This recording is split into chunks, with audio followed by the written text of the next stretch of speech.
One. We're live. Welcome, one and all, to episode 8 of GWW's Weekly Geekly. I am joined today by producer Agaskles Stamos. How are you, Agaskles? What up, fools? From Boom to What Up, Fools. I am also joined by Peter Morrow. Hi. Very enthusiastic. And finally, we are joined by first-time guest. Peter's laughing out loud right now. First-time guest, Chris. How are you, Chris? I'm hanging in there. I wish I had something better to say to that, Well, it's good to have you guys all here. So let's get into our first segment, which is Mainline Geeking, not Geekling. Like Hulkling. This is a segment where we talk about like our one main geek thing from the past week. So Agaskles, why don't you start us off? Yeah, and it's one major, one minor is permitted. Just so we all know the rules of engagement. So And if you do more than that, you get executed by a guillotine. you get the old Gong Show hooked cane pulling you off the stage. Yes. So the main thing I've been doing this week is man, I'm gonna reveal much of my OCD is probably if you're watching the video version of this and can see behind me, I have a lot of stuff. I was gonna say you don't seem very OCD to me there. and one of the biggest Achilles heel of having all that stuff is I get a little neurotic sometimes about verification that I'm actually actively using it, and I get kind of flipped out when I realize that that device over there I haven't used in like the last however many days or weeks or months. So I think a few episodes ago I talked about the fact that I had kind of been in a Twitter fight and an email battle with NVIDIA because I bought an NVIDIA Shield Pro right in the launch window when they came out last year. I think I was one of the first people to get a hold of one, and was definitely in the pack of the first people who got a review up on the GWW's YouTube channel, and then also on our site. So, I guess a significant manufacturer defect was discovered, and all these things were recalled. And I submitted my paperwork for the recall, but they were so. When you bought these things in the launch window, you were not buying them directly from NVIDIA. They had a third-party shipper that was kind of acting as the middleman, and I guess had the inventory and was shipping these things out. So when the forms came out for you to submit for the RMA, there was a lot of verbiage in there about them needing descriptive text indicating your original order. So that's what I focused on filling out and giving to them. So once they got it, they immediately shipped it. But the only address that they had ever asked me for was the address I was at when I ordered the device. Well, of course, I've since moved. So it got shipped to the wrong address. I couldn't, I do remember you talking about this. Right. So I didn't want to talk to the people who bought my house and ask them to give me my box back. And I didn't feel it was my job to chase it down. I felt it was there. So we went back and forth. They ended off by saying, if you want a new one, you'll have to buy it. They came back a few weeks later and apologized and decided that they would go ahead and ship me a box, and they wanted my current address. So I got the thing. I was very happy about it. With the result, I wasn't pleased about how it went down. But the point being is it's sat over there on my entertainment center for a large amount of time, probably about a month or so. And so this week I just kind of rejiggered how I manage my time to make sure I was getting around to all my devices, including that one. So I have spent some time this week watching some Hulu shows and some Netflix shows. Wait, did you make a schedule of how much time you use on each device? I kind of, sort of, yes. Wow. I would just sell the thing if I didn't use it for like a month. Well, right, but then my problem is part of the way I came to the Geeks Worldwide Network, and I guess part of one of my still active roles is I'm supposed to be the technology section editor, so you know, I kind of need to have some devices around to generate things to generate content off of as far as discussion topics. So yeah, so I very rarely sell, but that's an interesting thing you brought up because I did load shed a bunch of tablets this week because I had too many and I've been struggling to make time and make tasks to use my tablets for. Although I think we're going to be doing a lot of this Sunday when we shoot an episode of The Force. But I've been using this week as my humble brag. As my. Are you like that guy who hangs around with a bunch of watches in his trench coat? Do you have tablets in there? No, I don't, and I only wear one smartwatch at a time. I'm like some tech journalists that I've seen wearing like every possible wearable device that they currently have in their kit. But yeah, so I pulled the Shield up. I've been a big fan and proponent of that device. I still am. I think it's a good alternative for people who are looking for a device that will do gaming and streaming video. There were a few stories this week that dropped about some games that are available via GeForce Now, which is NVIDIA's kind of equivalent of PlayStation Now. This week's episode sponsored by NVIDIA. Yeah, I wish. Yeah, and a version of kind of online. So it's a service you can subscribe to for $8 a month, and play PC games on.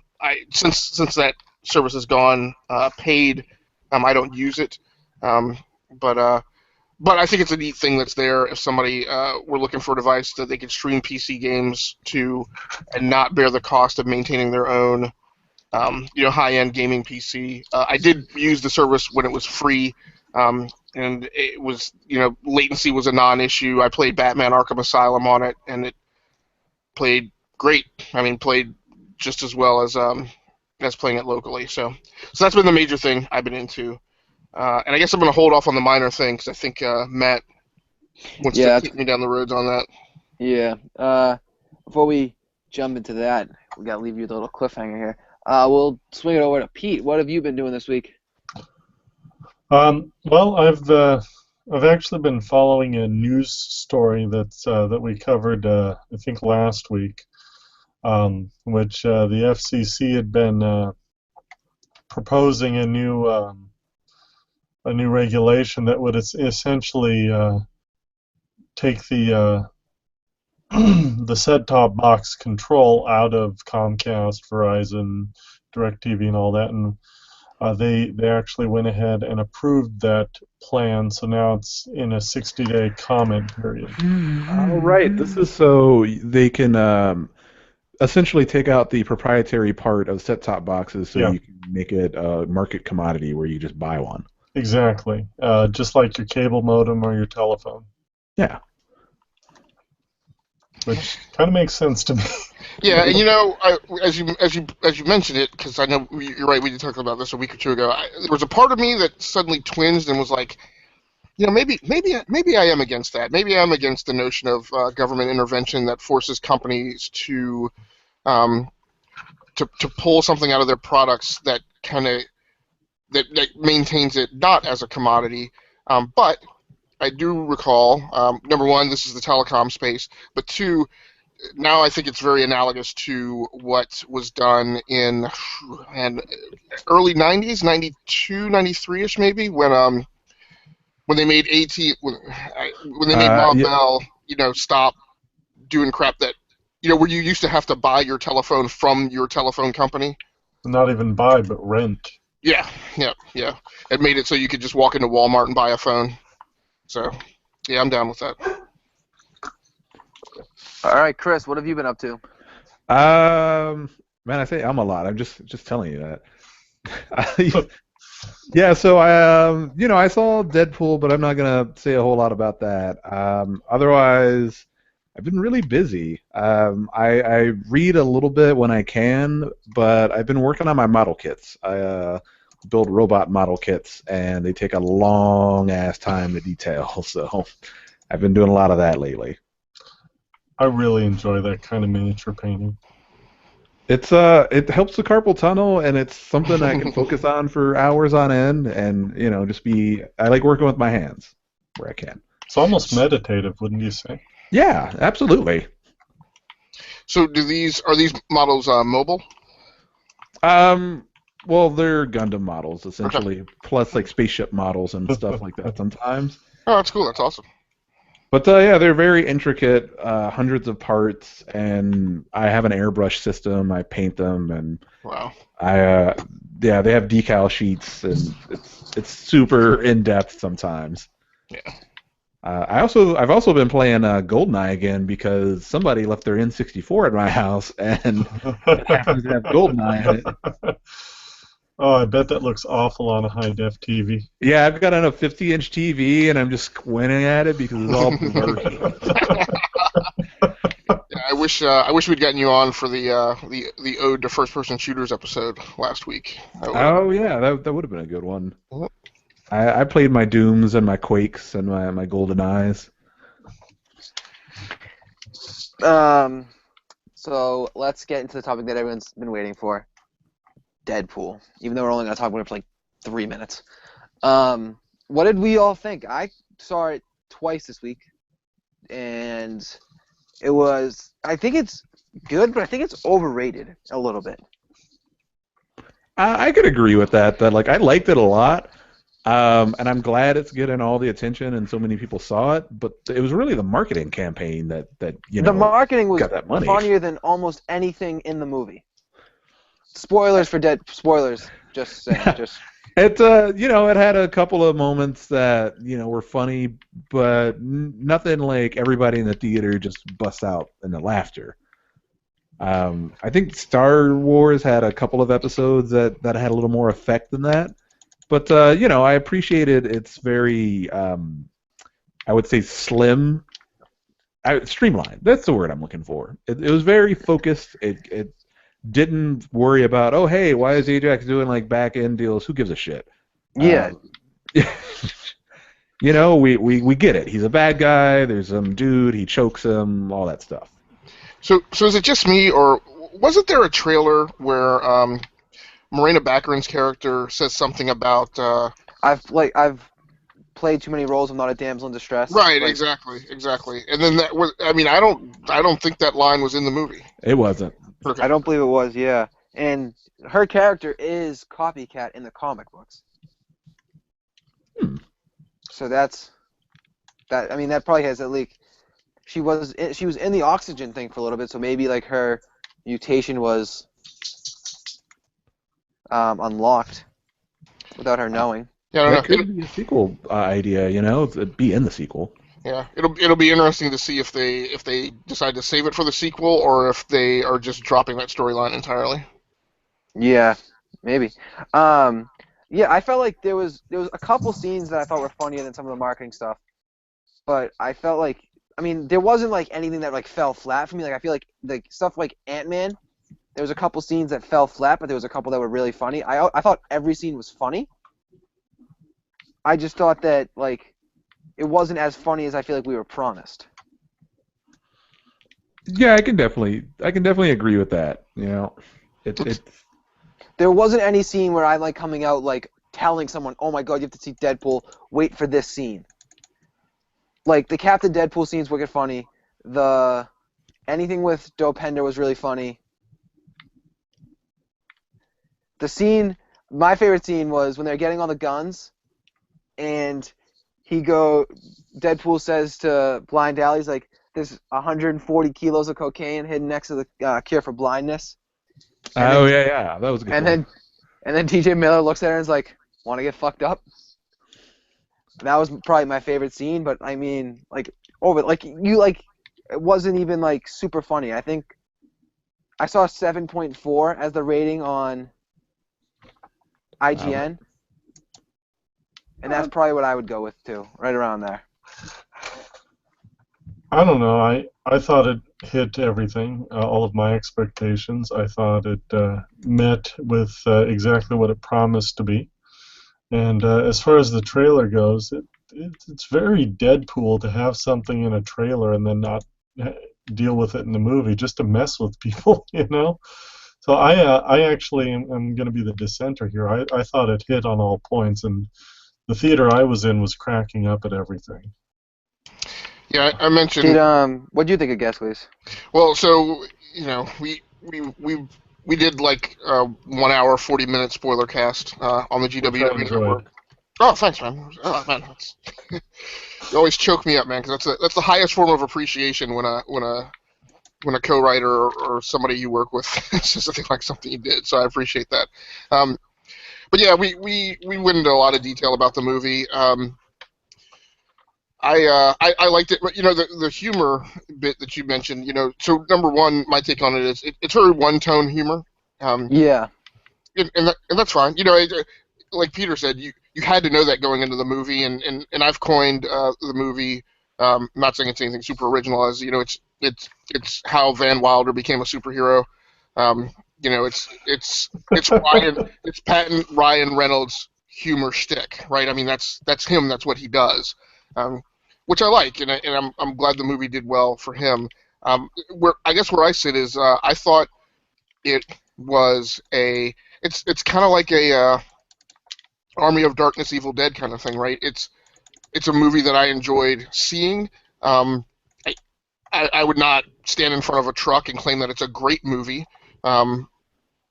because it's not comparable to some other theatrical works, and for me it doesn't break extremely high into my own ranking of kind of Marvel superhero movies, Yeah. but it's up there. It would to me, and in my personal review score would have been a 7.5. Um, I think what's most or more significant about this movie is it needed to do a certain thing in terms of the comic book movie genre, and I think that's more important than what the movie's review score is or whatever. I think it's established a new path for movies to take, that they can be almost independent. I think I referred to it as it's kind of the Sundance film of comic book superhero movies. Um, it forges a path where people can maybe be a little more independent and do lower budget films of high value property characters, um, and do them well. I mean, Deadpool is a character who's in Marvel Comics right now, or most recently, as frequently as Wolverine has ever been.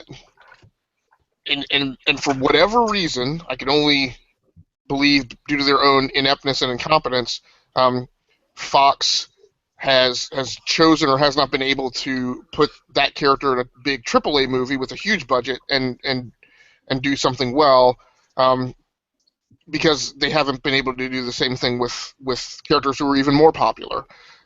So my hat's off in a big a big wine glass up for Ryan Reynolds putting together a $50 million movie on a shoestring budget, getting it out there, and it's a solid movie. Like, Yeah. it's not Oh, it's not great maybe, but as I said in the spoiler cast, I can't come up with a lot of things to say that it did badly. The only thing I can really say is there were a few things that it didn't do as well as some other movies did, and that's a starkly different discussion than movie Yeah. you can point to where they did just something badly. I feel like what the movie was like what you said about how big it was for comic book movies is I definitely agree with that. I think it's a huge step for comic book movies, and like now people are talking about maybe the Wolverine solo movie would be rated R and stuff like that. That's huge, but I just feel like the movie was just not disappointing, because it's not disappointing at all. It is exactly what I thought it was going to be. So I wasn't blown away like I was with like a Guardians of the Galaxy or a Winter Soldier. Yeah, I guess to be fair with Guardians, like I had no idea who the characters were. I went in expecting nothing, and that it had good humor and that it was a fun movie really won me over. Whereas Deadpool, all the advertisement puts you in the mind that this is going to be irreverent, this is going to be funny, this is going to break the fourth wall all the time, and it did. But yeah, it was very one-tone humor, and for me, once I sort of figure out what the sense of humor is, I kind of stopped being as amused by it, and I just kind of, okay, that's fine. Yeah, it was exactly what I thought it was going to be. I would have liked to see something like I wasn't expecting, but I mean, it was true to Deadpool. Everything about it was they didn't do any disservices. It was just an overall just good movie. I just didn't think it was great, which is what I would have wanted. So let's get into our main topic today, which is the Weekly Geekly In-Depth. Today we're going to talk about the comic book sales from last year. So I thought what surprised me was how many there was two individual or indie comics that were in the top 5. Well, not really necessarily indie, but not the big two, which really surprised me. I thought it was going to go into the list thinking Secret Wars, Secret Wars, Secret Wars, maybe dabble with Convergence, but there was some interesting things there. Which what do you like? What do you have to think about that, Pete? I looking over it all as a whole. I mean, the top, really the top 20, all but 3 books are Marvel. Looking at the top 30, all but 4 books are Marvel. As far as the comic books, now if you go down and look at the trades, it's Image, Image, Image, Image, Marvel, Image, DC, Image, Image, Image, Marvel, Image. I mean, Image is in the trades. Image is killing it.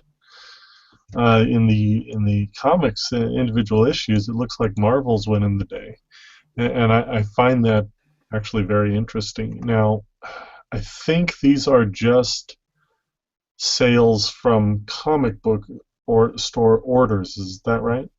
It says estimated orders, so I believe so. Yeah, and it's this guy, and this is a site that I use very frequently, Comicron, and I forget the guy's name who does this, but he is also a writer and creator. But he primarily uses this Diamond comic distributor statistics to Right. come up with these. Yeah, what Peter was saying was a lot of this is Marvel, but what really surprised me is the top 5 is Marvel, Marvel, Boom, IDW, DC, which I kind of expected to be. So the top 5 would be Star Wars, Secret Wars, Bravest Warriors, Orphan Black, and Dark Knight Master Race. I thought it would have been Star Wars, Vader Down, Vader, Secret Wars, Dark Knight. Yeah, I think it still bears mentioning though. Is Peter mentioned that there's a high Marvel density up in these top numbers, um, but it's predominantly Star Wars. Yeah. Yeah, which is I mean, all the quality right now from Star Wars is from Marvel is Star Wars. Right, and you I could was see. surprised at that too. I'm not much of a weekly comic reader at all, but I was very surprised to see Star Wars up there. Yeah, it was a big deal last year. And here we see Deadpool. Well, the transitioning of that property to Marvel from Dark Horse, who had previously held the license. And we got Deadpool here. The debut issue of that coming in at number 11. Um, I read this series, Shattered Empire. Who clocks in at number 18. It's what's weird to me about this is it cuts very much against the grain of my own outlook or perspective from 2015, where um, I was generally displeased with both of the big two, um, but I felt like DC started to right the ship sooner than Marvel did. Um, I guess the saving thing for Marvel is, and again, this is just my opinion, not necessarily even a statistical analysis, but I guess I feel like by the time Marvel was really burying themselves 6 feet deep was about the time that the Star Wars license kicked in, and was kind of at a good hum. So as all of that crap about Secret Wars was transpiring, and the extensions of how long it was going to last, and the disruption of the Marvel universe and all that, I mean, who cares if they sold that stuff, right? Because they were just selling, hundreds of thousands of issues of Star Wars stuff. Yeah, the Star Wars. I mean, we've talked a lot about it on Capes on the episodes I've been on. Has just been like, it's not even just like, oh, Star Wars Episode 7's coming out. I need to read all these Star Wars comics. it's more like these are just like really, really good comics. Like my favorite comic book issue of the entire year last year was a Star Wars comic book. So it's the quality's there too. It's not just the whole like Star Wars like rush. Right, right. Another interesting thing to point out is the top, really the top 12 issues of the year are all number one, issue number ones. Yeah. So they're all brand new. Which I think they're really all ties brand new into. issues. And I think that has a lot to do with actually why they're successful. Everybody wants that issue number one. Right, which is frustrating. Frustrates the hell out of me because I'm a person who constantly despises the constant renumbering and rebooting and relaunches. But here's the sales data that tells you, right? Yeah. If a DC or Marvel executive is looking at it, says, hey, let's relaunch every 2 years, 3 years, whatever. Let's relaunch a character because issues labeled as number one sell. And I think it's kind of shows it's not just the fact that like people are like looking for that next Action Comics number one, which I think it definitely is a part of it. But I think it's a lot more people like with the whole superhero boom that's going on right now. People are trying to get into comics and to continue to reboot and republish and renumber. People are going to be able to get in easier. Yeah, as an outsider, that's pretty much it. If you ask me, like, well, why don't you read Spider-Man? It's like, because at, like, issue 900, where am I going to start there? Yeah, exactly. I mean, I didn't read comics for a long time because every time I would go into the store, it'd be like issue 400, and I'm like, I can't get into issue 400. Like, I don't know what's going on. Yeah, and looking at the overall unit share breakdown, Marvel's sitting at 40, almost 42% of the total overall units in the market,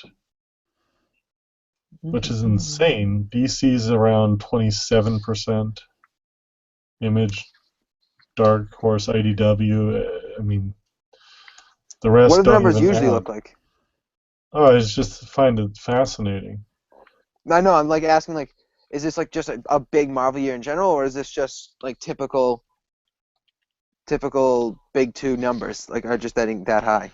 Well, and here's where I gotta start eating my crow. So, um, in various chats within the GWW staff, I have opposed what I would have labeled as the general public consensus that the preeminence of the movies are heavy feeds into what the sales numbers do.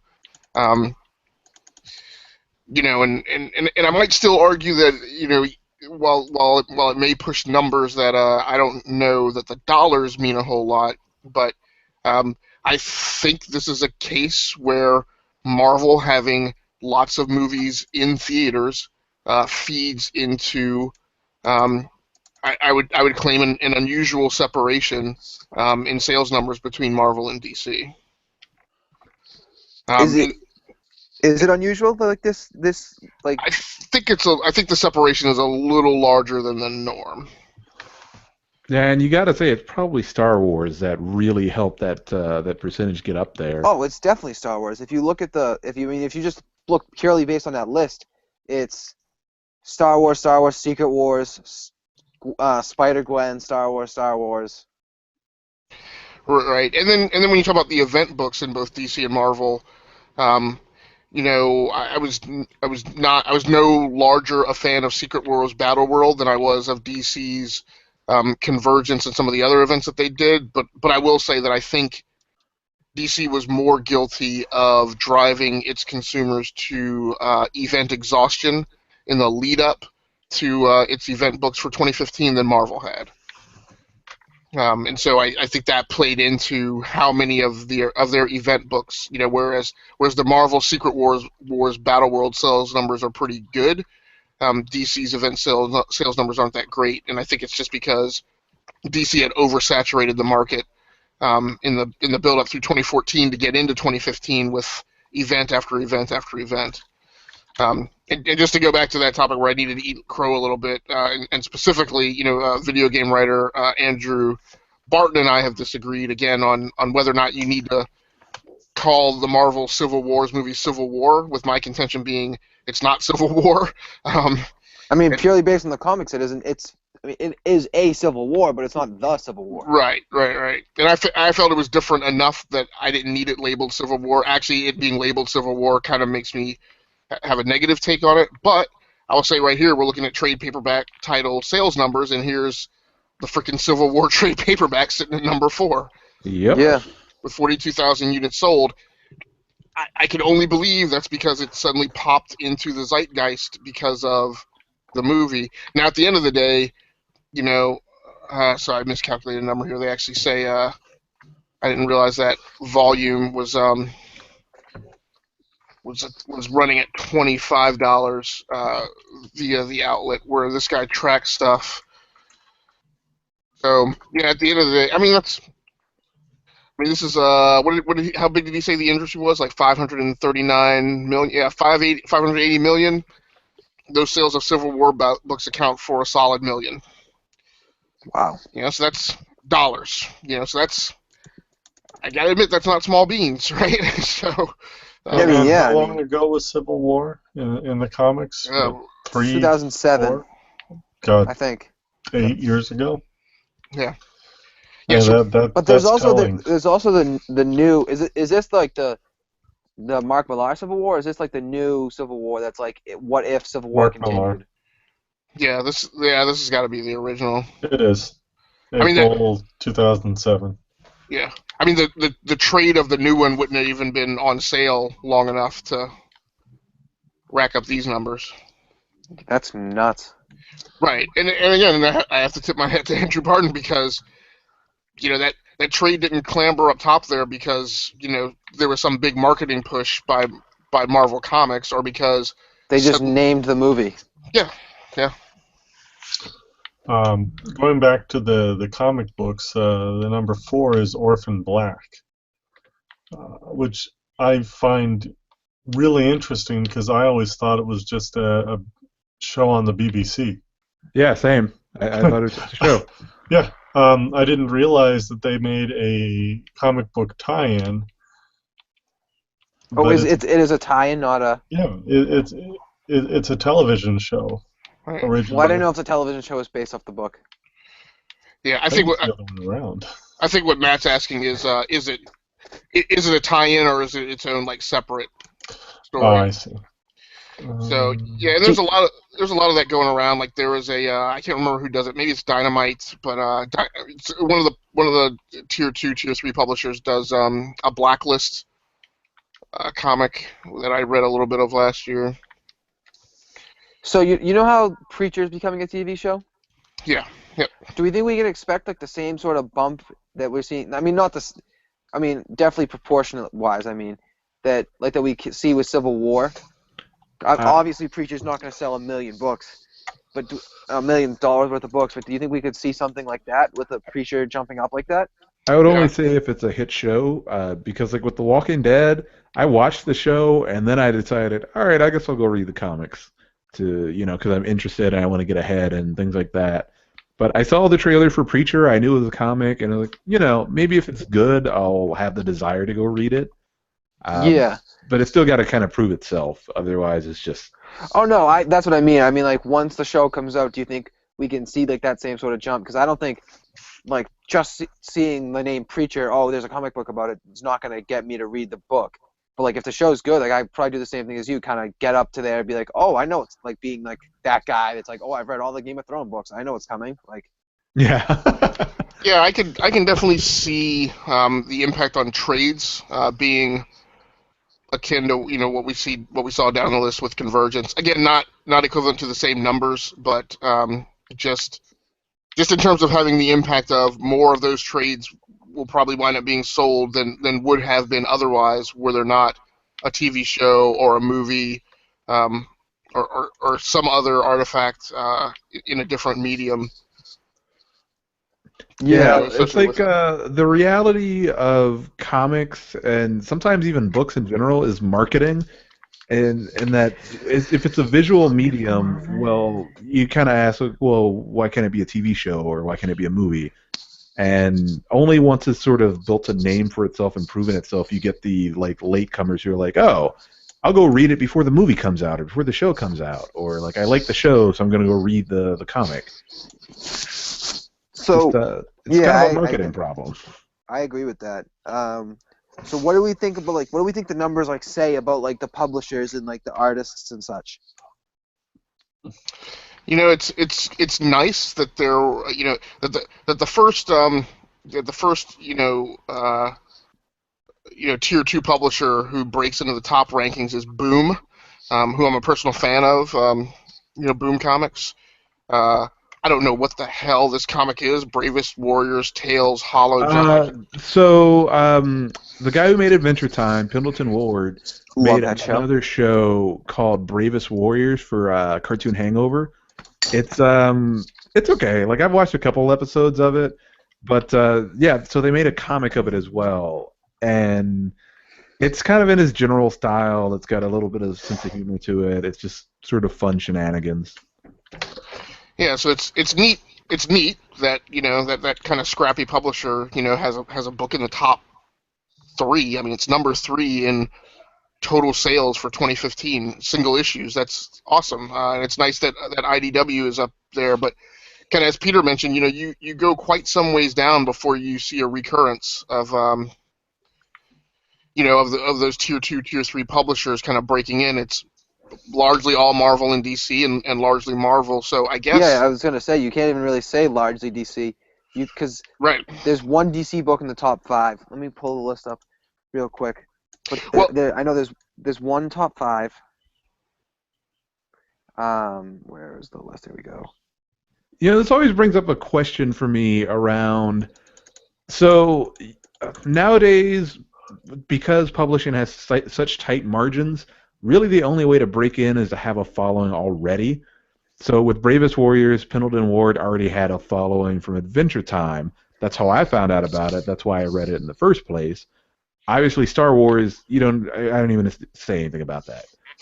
Everything Marvel has been around forever, so everybody knows of it, and you've got the movies pushing it. There's one top 5 DC. Yeah. So, but Peter said this earlier. So out of the top 30, there is 27 Marvel. No, there's 26 Marvel, 2 DC, 1 Boom, and 1 IDW. Kudos on Boom and IDW. Yeah, I've managed to break in. Yeah. Right. That's nuts, though, that Marvel has 26 of the top 30. It makes sense, though. I mean, look at them. It's Secret Wars and Star Wars. Right. Yeah, I mean, pull either the. So I won't take Secret Wars away from them because that's their own thing. But pull Star Wars out of that, right? And the numbers look, different.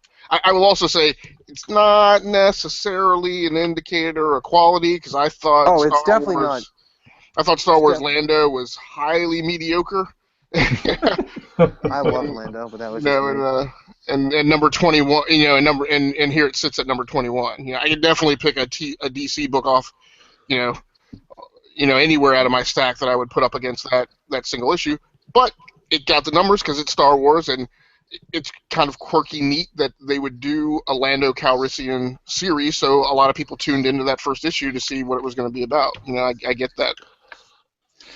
Yeah, I mean, it's just really. I wonder if this is going to keep up with all the Star, talk about the comic book boom, the Star Wars boom that's going on right now. If it's going to be able to, if Star Wars is still going to be the top 30 every single year. Yeah, I mean, the problem Marvel has from a business strategy perspective is, man, they threw every bit of talent that they have in their franchise player roster, except for Brian Michael Bendis, right. But I mean, now where they're stuck is, when you start peeling those creative teams away, I mean, what happens to these books and their sales numbers? Maybe as a comic book publisher, that's not a big deal for them because they're just going to put that talent somewhere else. But like you said, then what does it do, to these numbers kind of overall when you come back around and look at them in 2016?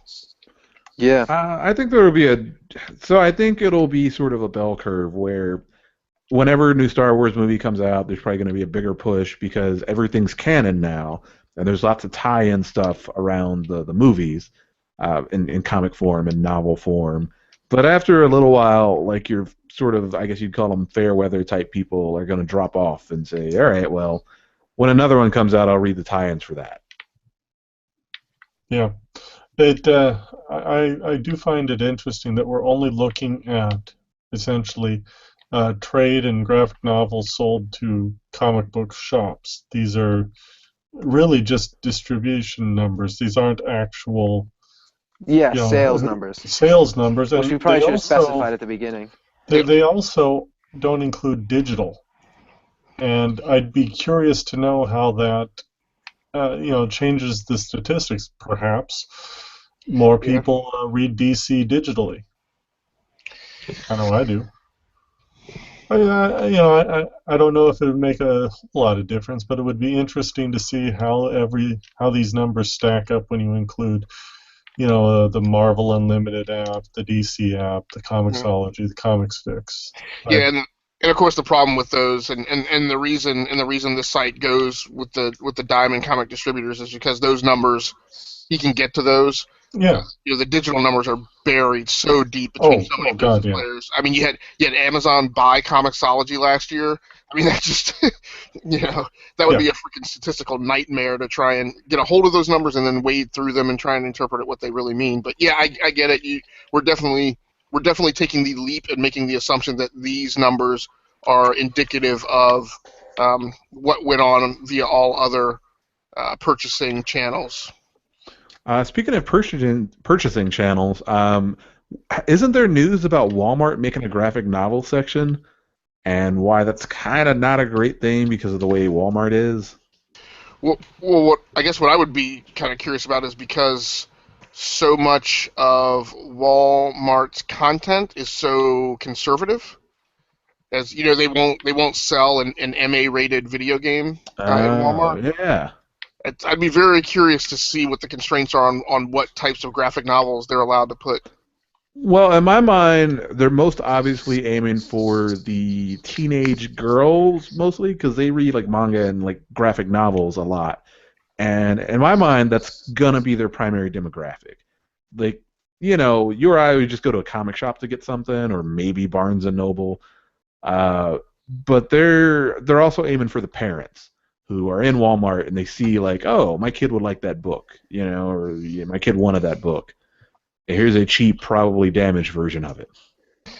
Yeah, I have to say I don't mind it, and here's why is because I've got two daughters. The oldest um, likes reading comics. I schedule and program a few trips periodically for us to go to the comic book store together.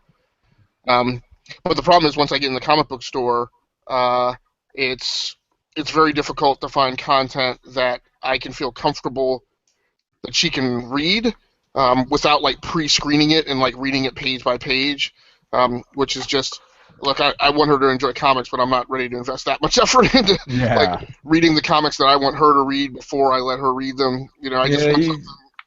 I mean, obviously, you're not going to blindly buy like an Alan Moore book, but Right, it could right, happen. right. But so if and so that scenario of when like the all ages books are on a specific tower in the comic book store and I can feel comfortable that the content there is good.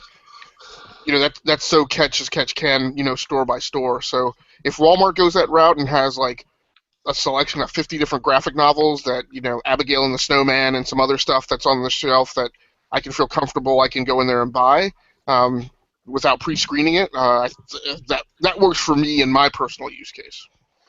And not only that, but as with any hobby or industry, the more people that have access to it, the more the more popular it gets, and the more it drives people to the niche stores. You might buy your first comic book at Walmart, but who says you're going to keep shopping at Walmart? When you get older, you might discover the comic book store and realize that hey, there's adult comic books that I can read too.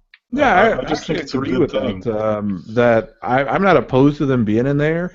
I think there'll be like physical quality defects, and then probably a little bit of ruckus about how cheap they are or whatever it may be, how it affects the market. But I wouldn't go to Walmart just to pick up a graphic novel. No. It also depends on what they're selling too. Like we've talked about it being like family friendly, but like I wonder if there's going to be like any Batman trades or something like. I thought I had read that the big two had agreed to sell things there. Um, I mean, it would be in kind of in their best interest, just in the way of more accessibility to it.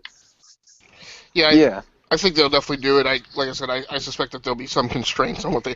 I don't expect to find Jessica Jones on the bookshelf Yeah. at Walmart. No, but we might see a kid-safe Batman and Superman, and Yeah, maybe and that a kid-safe X-Men, and and which that would would be be cool.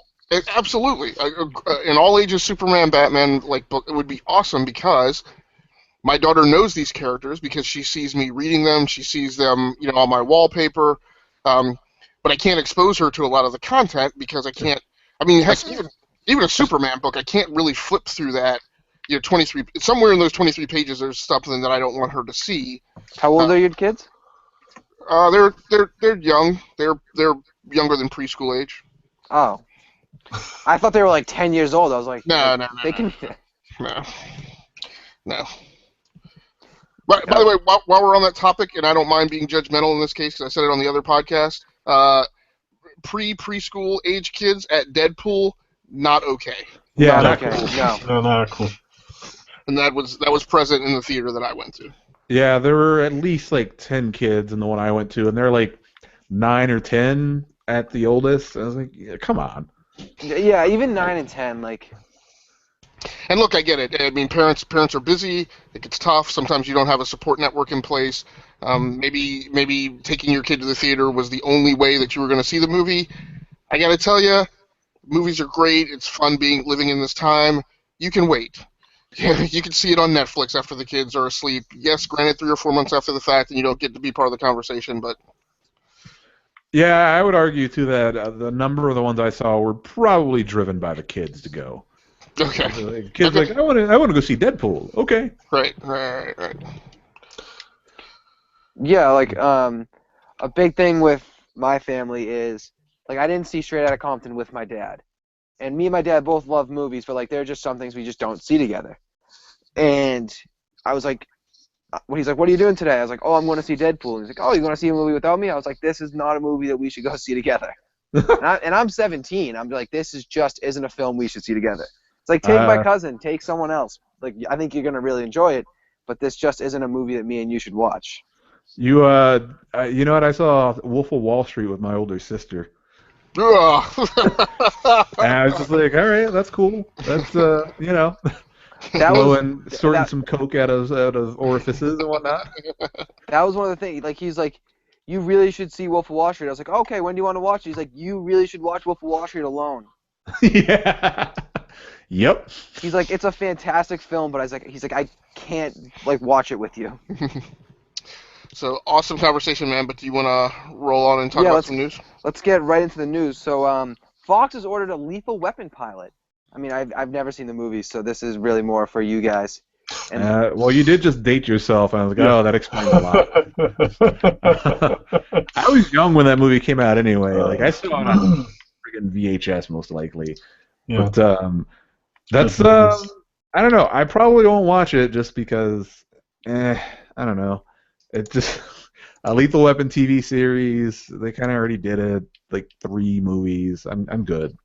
Well, let me answer this question because one of the big things about Lethal Weapon was it was a combination punch, right? You had some high value butts and seats actors.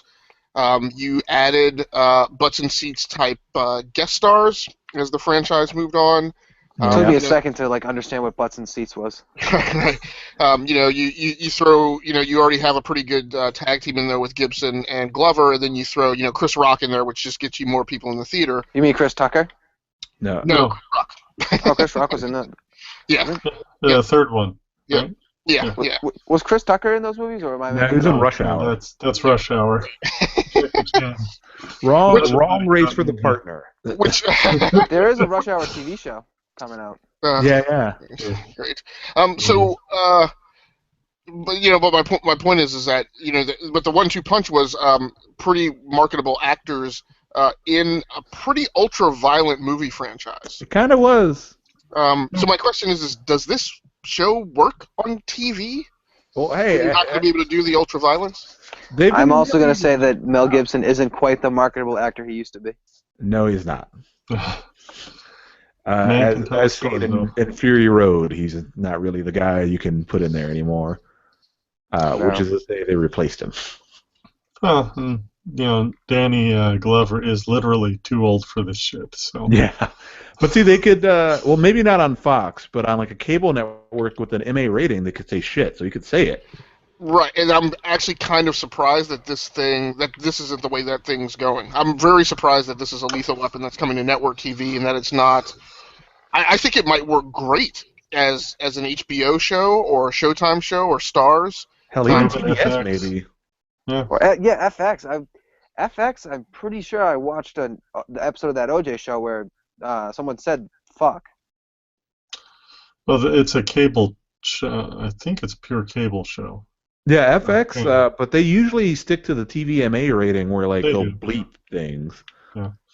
I'm looking at this story we're reading, and I have to say, Damon Wayans is actually a decent actor. He is. He's a good choice for it. Yeah. So I don't have a problem with that selection.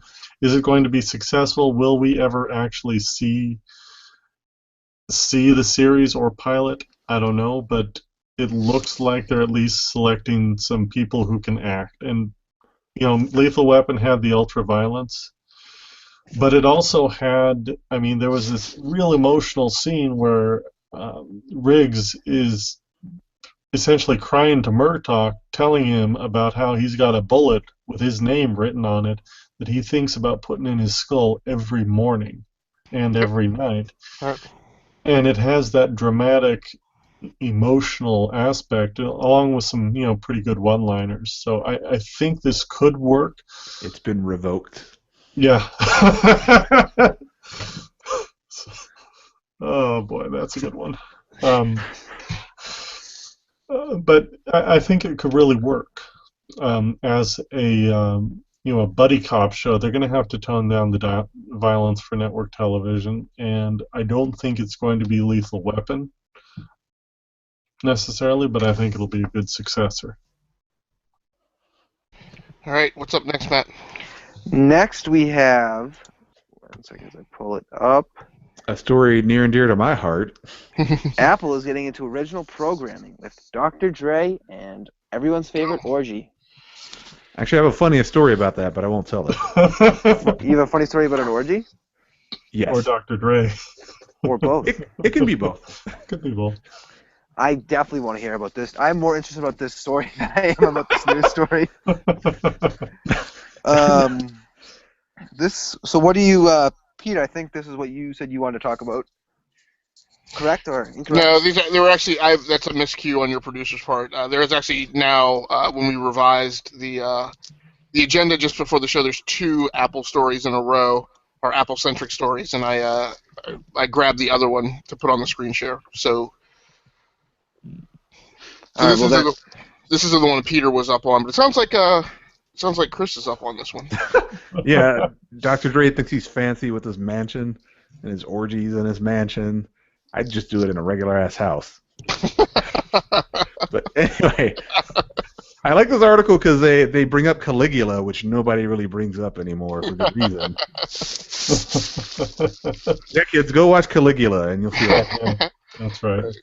But this seems like a good point in the evolution of TV to drop something that references that, right? With Spartacus and Rome and. You know what? Yeah. So I probably won't watch this show because I don't like semi-autobiographical. Didn't we kind of do that with Straight Outta Compton? But I guess it's like after. I wouldn't say Straight Outta Compton is semi-autobiographical. I think it's autobiographical. Yeah. So the reason this story got keyed up in the queue was really because, and this was a story that dropped early in the news cycle as we prepped for this episode.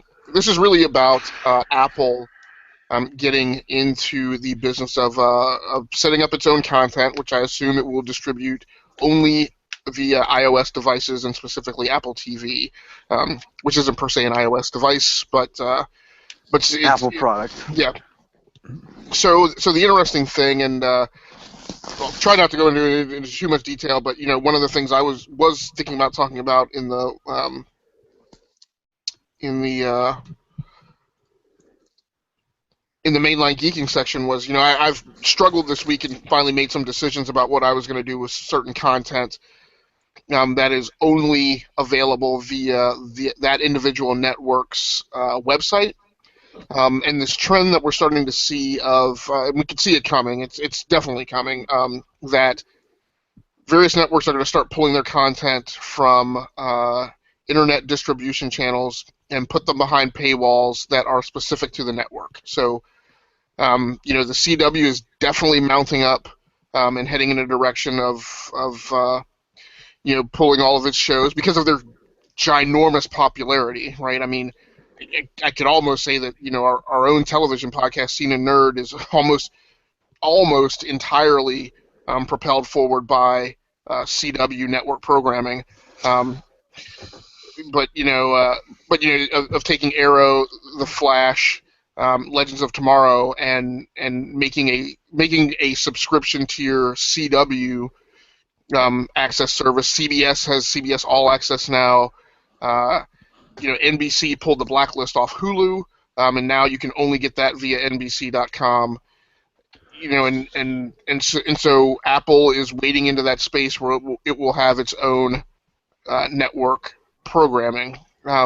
Yeah, and you know what? The interesting thing about this is it's absolutely true. ABC, TBS, any of the big networks are trying to make their own streaming platform, which I say is a terrible idea because you're going to have fragmentation to the point where I have to subscribe to 10 different networks to get all of my content. I'm not doing it. I'm just not going to do it.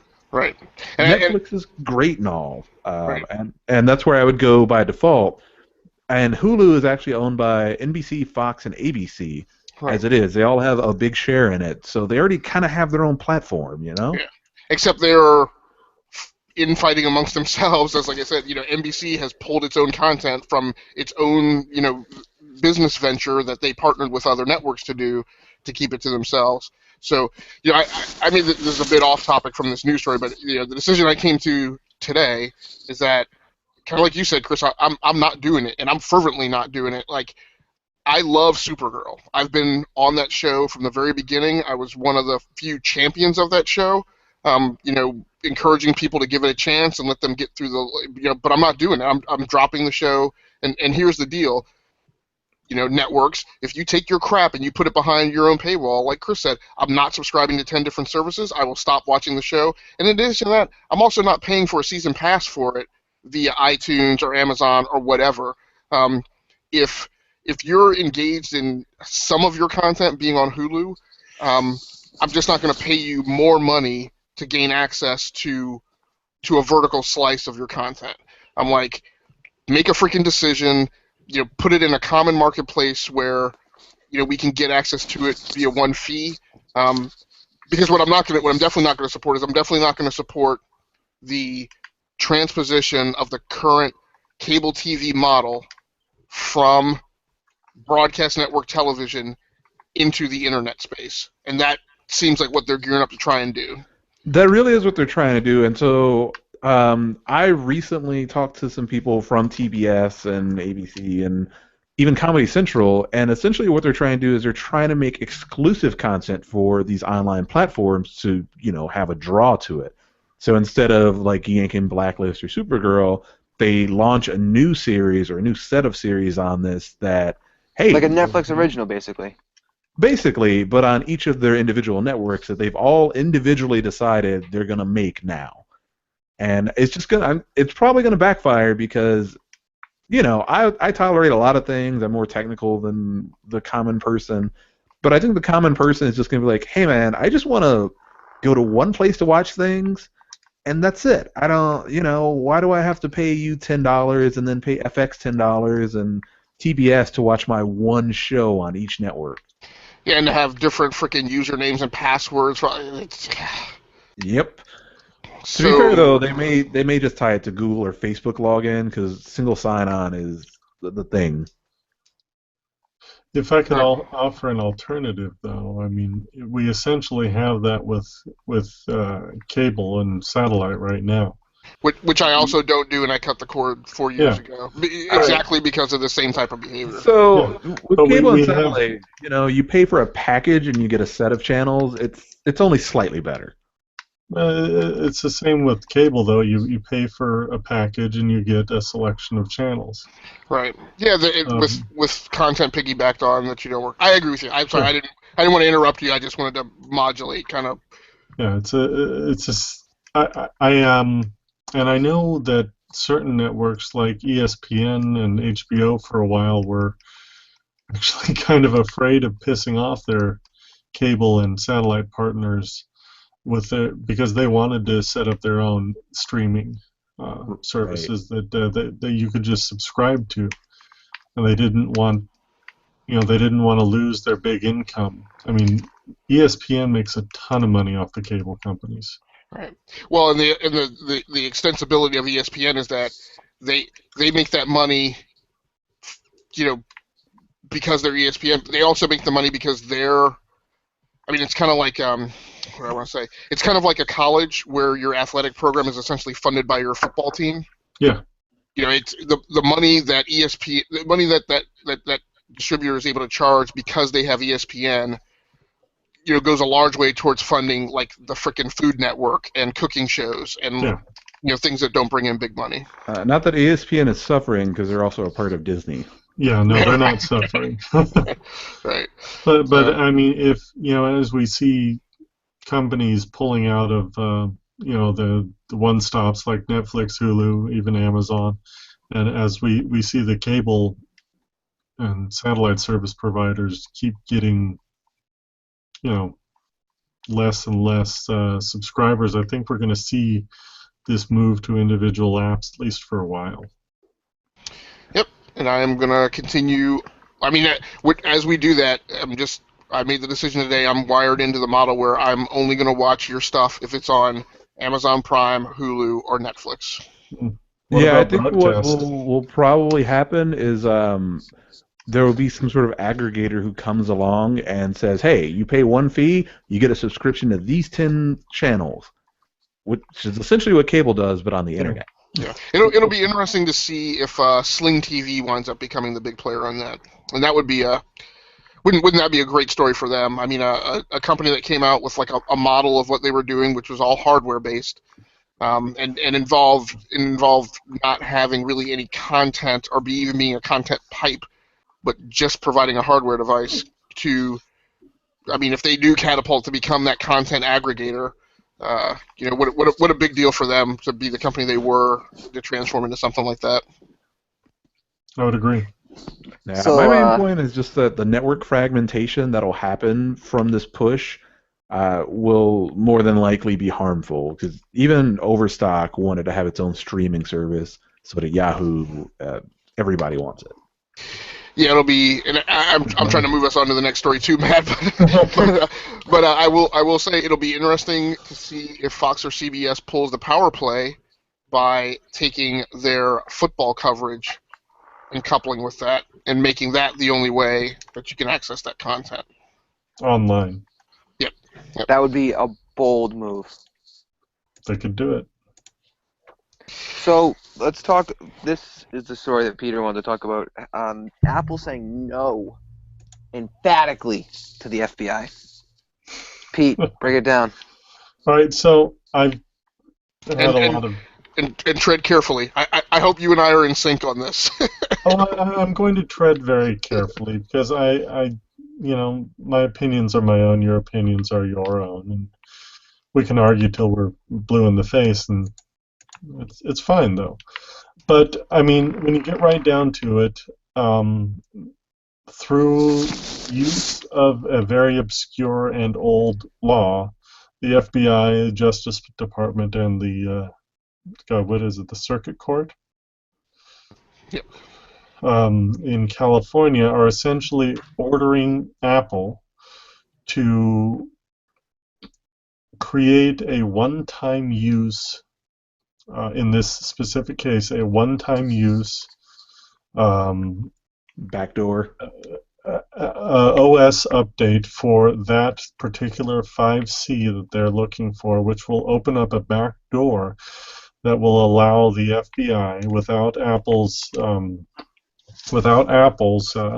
intervention, to disable the 10 times and will erase your data feature in this particular version of iOS that they're using on the 5C, and allow them to brute force the 4-digit passcode to access the information that may or may not be on this particular 5C. That's a lot more specific than I actually thought in their request, because I suspected they were simply asking, we need you to decrypt this, give us a key for it, make a master key, make a backdoor, and let us in.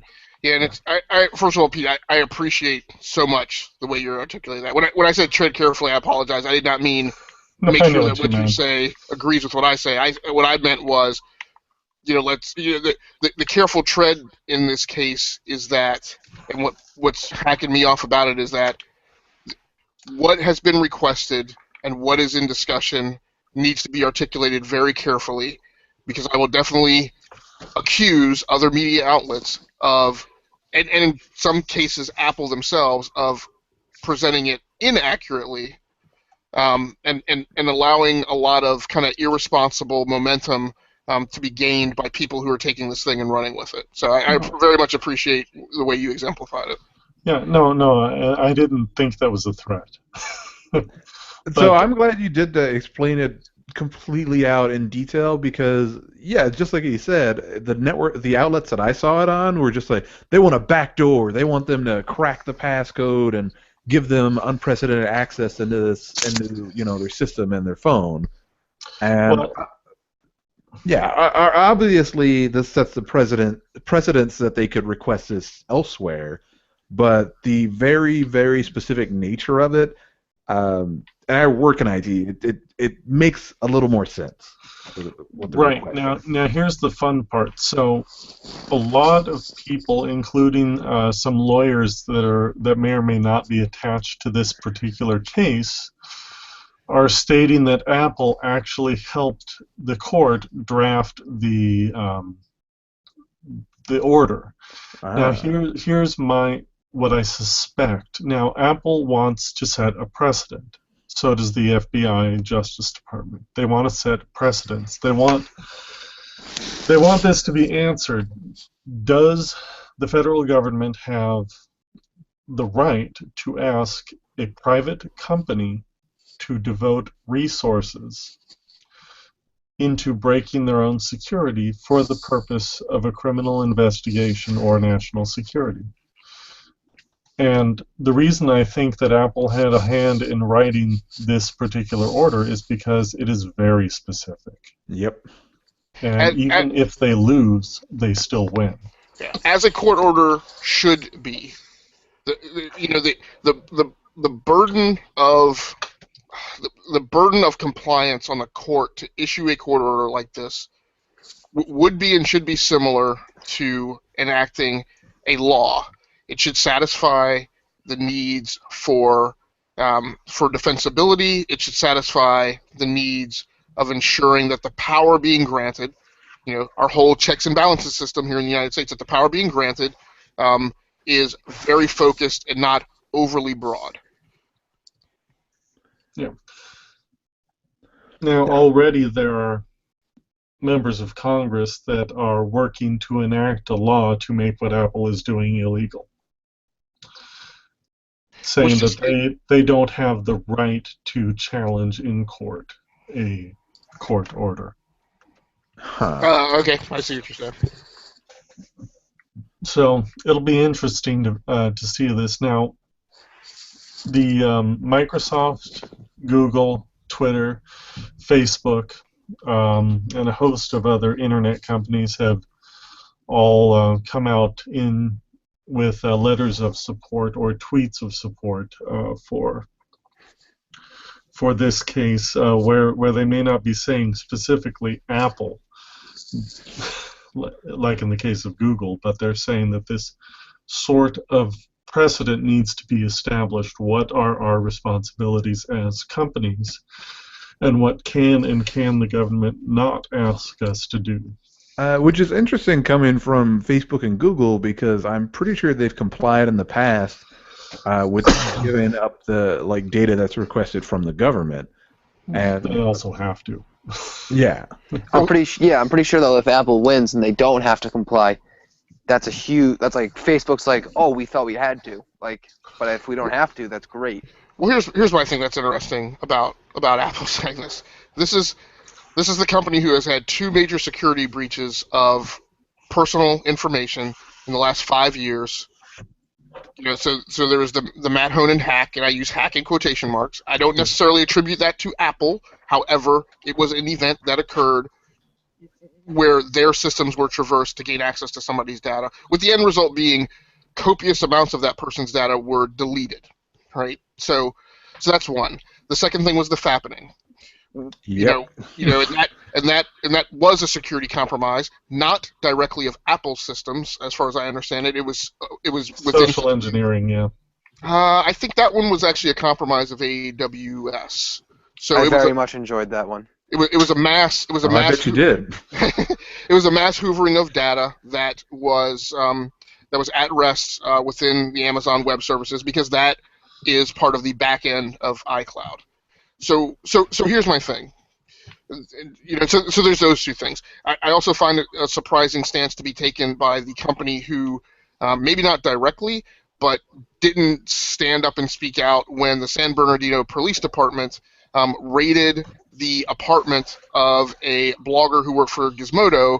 Casey Chan, right? Yeah, and had all of that person's digital equipment, including their hard drives, confiscated because he leaked their iPhone. So yeah, actually, that he found left at a bar. He didn't steal it or anything. Well, so arguably. what he had done with on behalf of Gawker Media was he had the dollar amount may not be, but he had been contacted by the person who had picked up the phone in the bar and agreed to pay that person $5,000 to get access to the phone. I think for a limited period of time to check out its capabilities and write the story. But at any rate, my point is that. And again, this is maybe not Apple, but this is part of what the media is doing in their running away with the story. Is I've neither asked nor do I need, and I'm very suspect of Apple positioning itself as a defender of my privacy rights. Now, I don't base that on this case solely. I base this on a trend, and part of that trend is, Tim Cook went on stage. I can't remember the specific technical conference. I think it was at an All Things D or a D3 conference shortly after an Apple product event, and made what I think were accusatory statements that Apple's in the business of protecting your privacy. We're in the business of creating beautiful products and making them available to consumers. We're not like some other companies where you are the product. Right? So there's been what is now a long-running trend of Apple throwing shade at other companies who do not, by their words, protect other people's data. Here's my problem. When you get an iPhone, when you get an iPad, it is by default setting you up to have that device post backup all of your data to iCloud. It is very difficult and a huge pain in the ass to get that device pointing in another direction to not use iCloud. And it doesn't only ask you that during initial setup. Several times during your ownership of the device, it's going to ask you to activate iCloud and post your content outside of your physical possession. None of those things are consistent with this stance and public statements that they are out to protect our privacy. My personal take on it is Apple's stance is much more so, if anybody's going to benefit from the value of our consumers' personal data, we are. We're not going to share that out through advertising partnerships or other things. Again, that's just my personal take. So I have an interesting story actually about exactly that, the Okay. use of personal data for sales purposes. I interviewed at a company in the last like 6 months that essentially they do data for ads online. So they collect data, they process it, and they sell it to other people to use.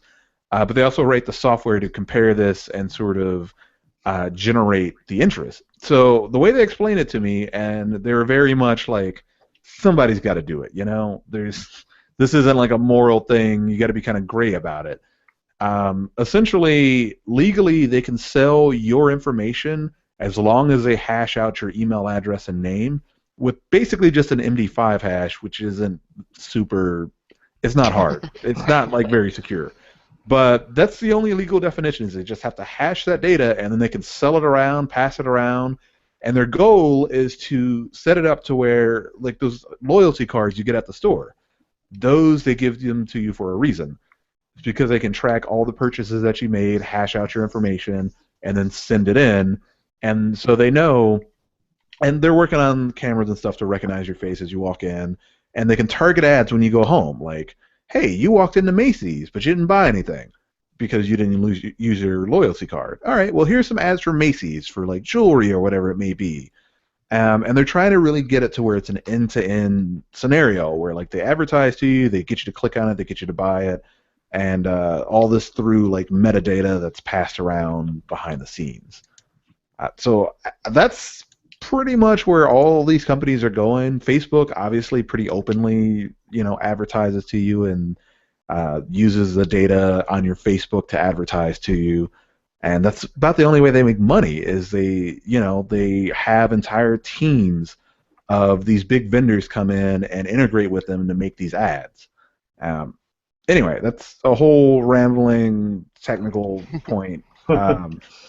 Well, before we move on, I do want to add that Apple has complied with requests of a similar nature for national security or criminal investigations before. The difference here is that the FBI wants the phone and wants the ability, rather than relying on Apple, to, they turn the phone over to Apple. Apple opens it up, removes the hard drive, copies it over to another disk, and gives it to the FBI. The FBI doesn't want. That is interesting that they didn't just request the data itself. Yeah, and the FBI currently has access to all of the iTunes, iCloud, and other cloud backups that were attached to the phone. They just hadn't updated in a month or two. Yeah. So they have access to a good portion of the information that was on that phone. Right. So I'm sure that what I said before sounds like I'm anti-Apple. That is not entirely the case, as I've got an iPad Mini, 64 gigabyte right here. I've got other Apple products around here because I'm very agnostic when it comes to technology. But business stances and rhetoric, I definitely take companies to task. But my thing is, because I want to talk about the technical feasibility and some of the technical issues here too. It's an iPhone 5C. It's a specific phone. It's a specific version of the operating system. So nowhere do we know for certain that whatever Apple would need to do to compromise the 10 retry or 10 pin entry attempts or whatever, whatever vulnerability they would have in that image of the operating system, it's not a certainty that would create an available exploit on another version of a phone or an operating system. Actually, this brings up another point, which is that if they're already locked out, how do they plan on updating it? Right. Yeah. We've kicked that around too. You can put it into like recovery mode or DFU mode and then reflash it potentially, but that's usually destructive. And maybe it's just in the scripting that it's destructive, and Apple can get around that. Right. Yeah. Yes. And my other thing is, nowhere does it say that once, just as if, let's say that this were just a jailbreak. Yeah. What does Apple always do when a jailbreak occurs? The next version of the operating system locks you out of that exploit. Nowhere here does it say that Apple couldn't do that. So my whole point is, I think that there are technical alternatives. I think that there are legal alternatives. I think a very big deal is being made on a public stage for something that that has an avoidance path. I have to believe that it has an avoidance path. Admittedly, maybe Apple talked to the FBI ad nauseum and said, look, don't ask us for this because we're not going to do it. Write it this way. And it wouldn't surprise me that some jerk at the FBI said, screw Apple, get the court order written this way. However, I think that there are ways around it. And a lot of what's being put on the public stage is the doomsday scenario of, great Scott, what if Lex Luthor gets a hold of this frickin' iOS image and teams up with Vandal Savage and takes over the world? And I'm like, this is just preposterous. Number one, here's another big thing. The frickin' Apple iPhone market is 15% of the smartphone market. So let's not behave as if this is going to lead to a compromise of every single human being smartphone on the planet. So I don't know. We're probably going to get into that a lot more during the recording of our tech show, The Forge, on Sunday morning. So my big thing is just if you're going to get your arms up about this, make sure you read all the technical data pertinent to it. Do not only read the Apple statement. Try to read the Apple statement. Try to find a place that has a good version of the verbiage in the court order.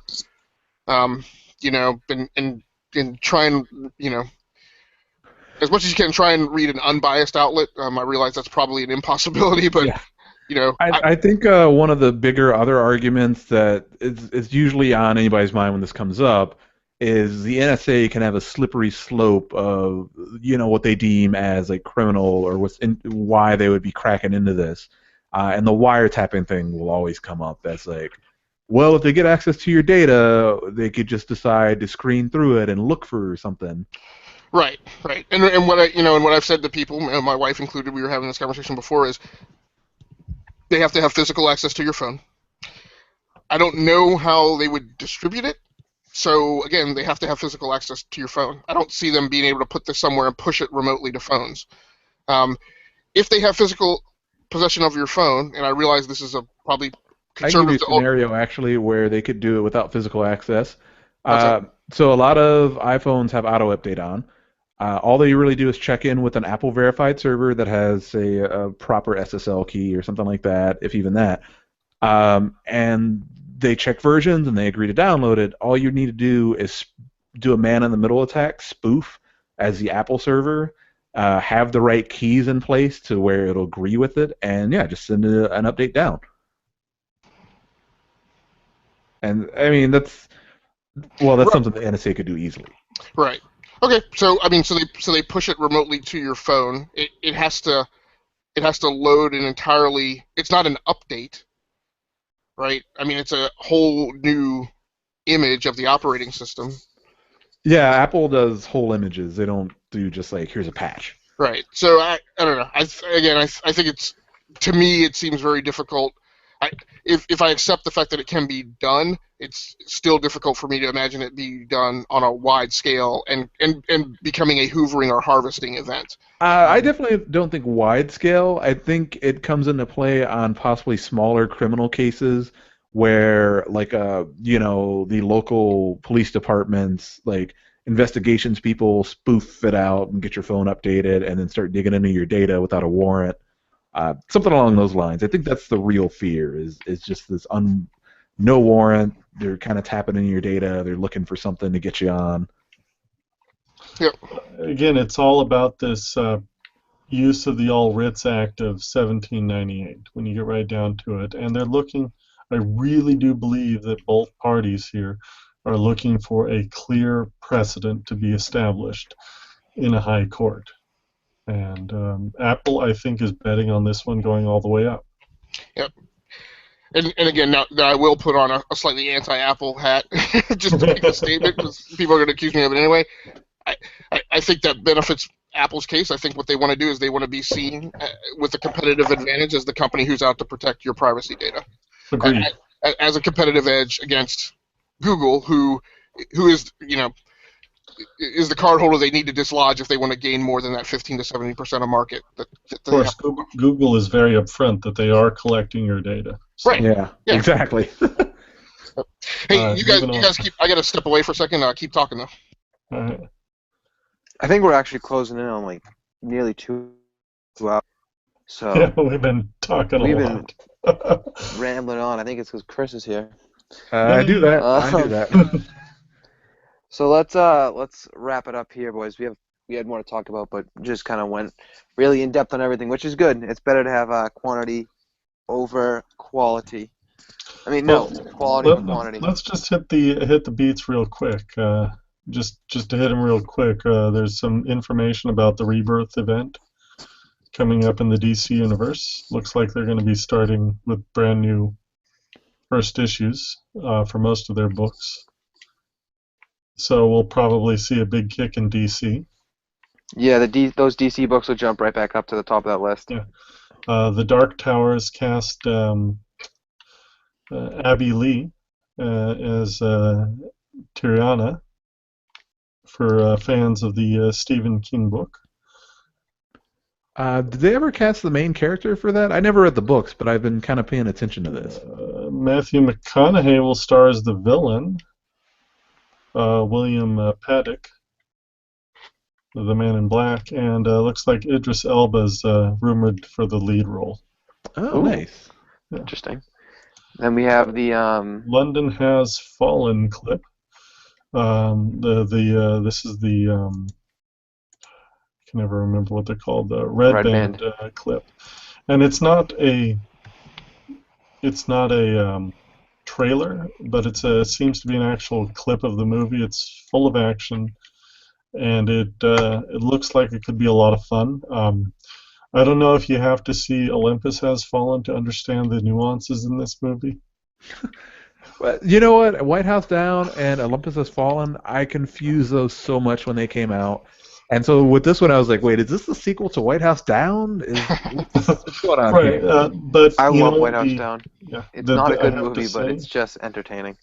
I have to say this clip, it looks like it could be an action-packed thrill ride, possibly for a good popcorn movie, something you can just go and have fun with. The story, I don't think needs to matter too much. Yeah, that's fair. Yeah. I will say that both of those movies do a really good job of having villains that you genuinely hate by the end of the movie, and you just want to see them stabbed and mutilated. Very very similar to Air Force One. Gary Oldman played a great villain in that movie. So Get off my plane. All right, and lastly, but certainly not least, the first half of the Daredevil The season Daredevil 2 trailer. Yeah, Daredevil season 2 trailer is out. And I say the first half because for some reason, at the end of this trailer, they say part 2 on the 27th of February. So it'll be interesting to see the rest of that trailer, but it looks like a lot of fun. It looks like more of the same dark storytelling, and the Punisher looks to kick Daredevil's butt quite soundly in the clip. So I'm looking forward to seeing what they do. I really like the line where he's like, "You're one bad day away from being me." Yeah, that's so awesome. So I wonder if that means like he was fighting. Like I know like the Daredevil. I mean not the Daredevil. The Punisher origin in the comics is he just came back from Vietnam. But I wonder if that means like maybe he's gonna be maybe like he was a little bit of a vigilante prior. I might be reading way too much into it. Now, Marvel on their Instagram posted a short 15-second video of Daredevil being chained up to a chimney, which I thought was kind of interesting. It's just random 15-second a little movie, so it'll be interesting to see what they do there. Yeah, I just think it'd be kind of cool to see him like as like a Batman-esque vigilante, as because he's like someone who's so like a tactician, brutal, and then like the family dies and he's just like fuck it, I'm over the deep end. Yeah, I don't know if they're going that way with it. I'll say I love the portrayal is because this is the way it is in the comics. Much of the rest of the Marvel Universe's interaction with Frank Castle is to try as much as they can to keep that dude bottled and under control. Oh, like you've read? I mean, we've all read Civil War, right? I have not actually read Civil War all the way through. There's like it's in the first 7 issues. He like he kills some of the villains. He's like, I'm not working with villains. And they're like, what the fuck, dude? They're on our side. He's like, I don't work with villains. Right. So I love that interplay is going to be about, he's kind of out to achieve the same objective, but he and Daredevil, don't use the same methods. It's a little when you hit them, they get back up. When I hit them, they stay down. Yeah, it's so awesome too. Very quotable trailer. It's so similar to the Daredevil Tony Stark storyline from last year's Superior Iron Man run. I thought that was pretty cool. The big thing I'll say is that trailer has onboarded me to Daredevil. I've mentioned, I think, in another episode that I just haven't gotten into Daredevil. I was kind of stuck at episode 3, but that, and having recently read my first trade of a Jessica Jones story, is kind of getting me back on board with what Netflix has been doing. The big thing the addition of the Punisher does and Elektra showing up is one of my problems with Daredevil. I won't say complaint, because it's just how it didn't work for me, was I didn't feel like it was in the Marvel Cinematic Universe, and that's why I watch it. That's why I love the Avengers stuff and the SHIELD stuff. It just felt like it was this little like isolated locked room thing of like just Matt, Foggy, and Karen, and I wanted it to feel like, like the Avengers are in New York City flying at 10,000 feet, and in the meantime, Daredevil, Jessica Jones, Heroes for Hire are flying at 1,000 feet. But periodically there's this interconnection between the two of them, and I just didn't feel that in season 1. Again, I haven't watched it all the way through, but now I'm definitely interested in plowing through Daredevil and Jessica Jones and getting ready to watch season 2. And the only references to those other things is just like, oh, but what about the attacks on New York months ago? Right, which is the same problem I had with some of the movies that came out in Phase 2 of the Marvel Universe. Like, it really bugged me if you start to build this whole universe and then the only interconnection you draw in the second movie is you briefly mention the Chitauri attack in New York. I'm like, no, that's one of the problems with Iron Man 3. It's just like... Yeah, where the hell are the rest of the Avengers, man? Right. And now people freak out. They're like, oh, is this an Avengers movie? Which Captain America 3. I mean, Captain America 2 almost was. I thought it was better than Age of Ultron, so... Well, yeah, everyone thinks it's better than Age of Ultron. I frequently refer to Winter Soldier as Avengers 1.5. Yeah. It's funny that they chose those movies to be the Avengers movies, essentially. Yeah. Which I like, because that, to me, feels like a Captain America comic. All right, well, we really need to wrap it up. We're, like, towing the line of 2 hours. Hour and a half, I think. But either way, we're over. Yeah, what doesn't matter. So thank you guys for people that got all the way through. I mean, I applaud to you. This has been episode 8 of the GWW's Weekly Geekly. We will see you on the geek side.